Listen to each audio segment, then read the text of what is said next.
வணக்கம். நீங்க உங்க பணத்த முதலீடு செய்யும்போது, அது உங்களுக்கு தேவைப்படுற நேரத்துல உடனே கைக்கு கிடைக்குமான்னு எப்போதாவது யோசிச்சிருக்கீங்களா? இந்த கேள்விக்குள்ள தான் முதலீட்டு உலகத்தோட ஒரு பெரிய சவாலே அடங்கி இருக்கு. அதுதான் பணப்புழக்க இடர் அல்லது லிக்விடிட்டி ரிஸ்க். வாங்க அத பத்தி தான் இன்னைக்கு நாம ஆழமா பார்க்க போறோம். ஒரு நிமிஷம் கற்பனை பண்ணி பாருங்க. நீங்க பணம் போட்டிருக்கிற ஒரு ஃபண்ட்ல எல்லா முதலீட்டாளர்களும் ஒரே நாள்ல ஒரே நேரத்துல எங்க பணத்தை கொடுங்கன்னு வந்து நிக்கறாங்க. அப்போ அந்த ஃபண்டோட நிலைமை என்ன ஆகும்? இந்த ஒரு கேள்விதான் பணப்புழக்க இடர்னு சொல்ற ஒரு பெரிய புயலோட ஆரம்ப புள்ளி. இந்த மாதிரி ஒரு சிக்கலான சூழ்நிலைக்கு ஒரு பேரும் இருக்கு. பணப்புழக்க பொருத்தமின்மை. சிம்பிளா சொல்லணும்னா, முதலீட்டாளர்கள் பணத்தை திருப்பி கேட்கிற வேகத்துக்கும், அந்த ஃபண்டால அதோட சொத்துக்களை வித்து பணமாக்குற வேகத்துக்கும் மத்தியில ஒரு பெரிய மிஸ்மேட்ச் நடக்கும். இதுதான் ஒவ்வொரு ஃபண்ட் மேனேஜரும் சந்திக்கிற ஒரு பெரிய சவால். சரி, இன்னைக்கு நாம என்னென்ன பார்க்க போறோம்னா, பணப்புழக்க இடர்னா என்னன்னு ஆரம்பிச்சு, முதலீட்ல இருக்கிற 2 வெவ்வேறு உலகங்கள், அவற்றுக்கான விதிகள், கடைசியா இதெல்லாம் நம்ம பொருளாதாரத்துக்கு ஏன் இவ்ளோ முக்கியம்னு எல்லாத்தையும் ஒண்ணு விடாம அலச போறோம். முதலாவதா முதலீட்டு நிதிகள்ல இருக்கிற 2 தனித்துவமான உலகங்களை பத்தி பார்க்கலாம். இது ஒரு 2 நிதிகளோட கதை மாதிரிதான். முதலீட்டு நிதிகளை பொதுவா 2 வகையா பிரிக்கலாம். ஒரு பக்கம் நம்மள மாதிரி சாதாரண மக்களுக்காக இருக்கிற சில்லறை நிதிகள், அதாவது ரீட்டைல் ஃபண்ட்ஸ். இன்னொரு பக்கம் ரொம்ப அனுபவம் வாய்ந்த பெரிய முதலீட்டாளர்களுக்கான தொழில்முறை நிதிகள், அதாவது ப்ரொஃபஷனல் ஃபண்ட்ஸ். இந்த 2க்குமான விதிகள், அணுகுமுறை எல்லாமே முற்றிலும் வேறு வேறு.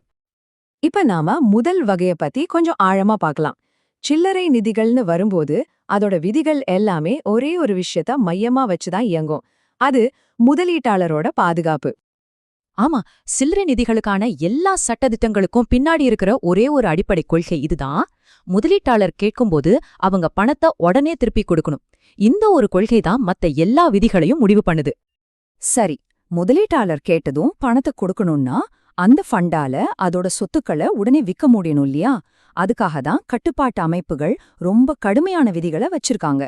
உதாரணத்துக்கு, ஒரு ஃபண்ட் அதோட மொத்த முதலீட்ல எவ்வளவு சதவிகிதம் விற்க கஷ்டமான சொத்துக்கள்ல முதலீடு செய்யலாம், இல்ல ஒரே கம்பெனில எவ்வளவு முதலீடு செய்யலாம்னு எல்லாத்துக்கும் ஒரு லிமிட் இருக்கு. ஓகே, சில்லறை நிதிகளோட உலகம் இப்படி கடுமையான விதிகளால் ஆனதுன்னா, தொழில்முறை நிதிகளோட உலகம் அது ஒரு முற்றிலும் வேற கதை. அங்கு நெகிழ்வு தன்மைக்கும் சமநிலைக்கும் தான் முக்கியத்துவம். வாங்க அதை பத்தி பார்ப்போம். தொழில்முறை நிதிகள்ல பணப்புழக்கத்தை நிர்வகிக்கிறதுங்கிறது சில விதிகளை மட்டும் பின்பற்ற விஷயம் கிடையாது. இது குறைஞ்சது 4 வெவ்வேறு விஷயங்களை உள்ளடக்கிய ஒரு சிக்கலான கலைன்னு சொல்லலாம். தொழில்முறை நிதி மேலாளர்கள் என்ன பண்ணுவாங்கன்னா, இந்த 4 விஷயங்களையும் எப்பவும் ஒரு தராசுல வச்சு சமநிலைப்படுத்திட்டே இருப்பாங்க.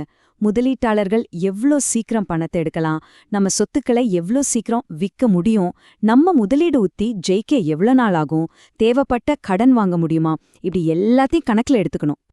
சோ இங்க முக்கியமான விஷயம் என்னன்னா, இது ஒரு நிலையான விதி புத்தகம் மாதிரி இல்ல. இது ஒரு டைனமிக்கான பேலன்சிங் ஆக்ட். இந்த நெகிழ்வுத்தன்மைதான் புதுமையான முதலீட்டு உத்திகளுக்கும் சில நேரங்களில் அதிக வருமானத்துக்கும் வழிவகுக்குது. இப்போ நீங்க நினைக்கலாம், இவ்ளோ நெகிழ்வுத்தன்மை இருந்தா அதுல கட்டுப்பாடே இருக்காதானே? அப்படி இல்ல. இந்த சுதந்திரம் ஒரு பெரிய பொறுப்போடையும் சில சக்தி வாய்ந்த கருவிகளோடையும் தான் வருது. இந்த நெகிழ்வுத்தன்மையே சரியா கையாட ஃபண்ட் மேனேஜர்கள் கையில ஒரு டூல் கிட் இருக்கு. சந்தை சரிவு மாதிரி நேரங்கள்ல முதலீட்டாளர்கள் எல்லாரும் மொத்தமா பணத்தை எடுக்க வரத கட்டுப்படுத்தவும், நீண்ட காலத்துக்கு முதலீடு செஞ்சவங்கள பாதுகாக்கவும் இந்த கருவிகள் ரொம்பவே உதவுது. சரி, இவ்ளோ விஷயங்கள் பார்த்தாச்சு. ஆனா இதெல்லாம் பெரிய அளவுல நம்ம பொருளாதாரம் மற்றும் நிதி சந்தைகள்ல என்ன தாக்கத்தை ஏற்படுத்துது? அது ஏன் நமக்கு முக்கியம்? யோசிச்சு பாருங்க, இந்த 2 விதமான நிதி அமைப்புகளும் இருக்கிறதுனால தான் ஒரு பக்கம் நம்மள மாதிரி ஆட்களுக்கு பாதுகாப்பான முதலீடுகள் கிடைக்குது. இன்னொரு பக்கம் தொழில்முறை நிதிகள் பெரிய கட்டுமான திட்டங்கள், ஸ்டார்ட் அப்கள்னு நீண்ட கால முதலீடு தேவைப்படுற இடங்கள்ல பணத்தை போடுறாங்க. இதுதான் நிஜமான பொருளாதார வளர்ச்சிக்கு உதவுது, ஒட்டுமொத்த நிதி சந்தையையும் வலுவாக்குது. இந்த சிஸ்டம் எவ்ளோ நல்லா வேலை செய்யுதுங்கிறதுக்கு 2020 ஒரு சூப்பர் உதாரணம். கோவிட் பெருந்தொற்று வந்தப்போ சந்தைகள் பயங்கரமா ஆட்டம் கண்டுச்சு. ஆனா அப்போ கூட ப்ரொஃபஷனல் ஃபண்ட்ஸ்லேருந்து பணம் எடுக்கிற கோரிக்கைகள் கட்டுப்பாட்டுக்குள்ளதான் இருந்துச்சு. இதுவே 2008 நிதி நெருக்கடியோட ஒப்பிடும்போது இது ஒரு மிகப்பெரிய முன்னேற்றம். சோ இந்த முழு பகுப்பாய்வோட முக்கியமான சாராம்சம் இதுதான். எல்லாருக்கும் ஒரே சட்டை என்ற மாதிரி எல்லா ஃபண்ட்ஸ்க்கும் ஒரே விதிமுறை வேலைக்கு ஆகாது. வெவ்வேறு நிதிகளுக்கு வெவ்வேறு விதிகள் இருக்கிறதா நம்ம ஒட்டுமொத்த நிதி அமைப்பையும் ஆரோக்கியமானதாகவும் எந்த சூழ்நிலையும் சமாளிக்கக்கூடியதாகவும் மாத்துது. ஆக முதலீட்டு உலகம் இன்னும் சிக்கலாகிட்டே போற இந்த காலகட்டத்துல ஒரு பக்கம் பாதுகாப்பையும் இன்னொரு பக்கம் புதுமைகளையும் எப்படி சரியா சமநிலைப்படுத்துறது? இதுதான் நம்ம எல்லாரும் சேர்ந்து சிந்திக்க வேண்டிய ஒரு முக்கியமான கேள்வி.